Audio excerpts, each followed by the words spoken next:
Didžiausios baimės tinklinio marketingo kelyje. Ar tu tai pagalvoji? Ką pagalvos kiti? O jeigu man nepavyks, nenoriu atrodyti įkyri.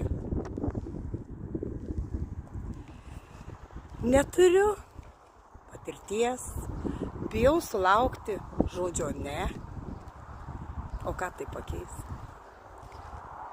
Nesu pakankamai drąsi kalbinti žmonės, pažįstama, ir man tai buvo.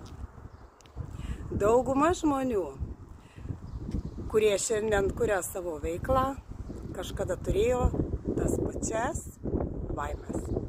Skirtumas tik tas, kad jie nusprendė neleisti baimiai priimti sprendimą už juos.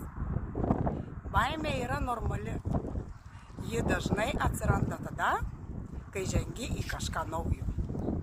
Tačiau už baimės labai dažnai slepiasi augimas, naujos galimybės ir didesnis pasitikėjimas savimi. Jei jauti, jau kurį laiką svarstai apie papildomas pajamas,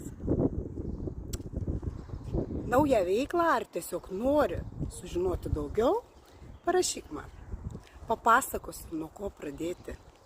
Jau aš ir atsakysiu į tavo visus klausimus. Tu gali. Esi verta daugiau. Ženk drąsiai šį žingsnį ir siek savo tikslų. Didžiausios baimės tinklinio marketingo kelyje. Ar tu tai pagalvoji? Ką pagalvos kiti? O jeigu man nepavyks, nenoriu atrodyti įkyri.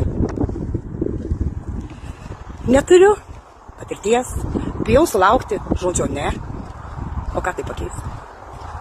Nesu pakankamai drąsi kalbinti žmonės, pažįstama, ir man tai buvo. Dauguma žmonių, kurie šiandien kuria savo veiklą, kažkada turėjo tas pačias baimes. Skirtumas tik tas, kad jie nusprendė neleisti baimiai priimti sprendimą už juos. Baimė yra normali. Ji dažnai atsiranda tada, kai žengi į kažką naujo.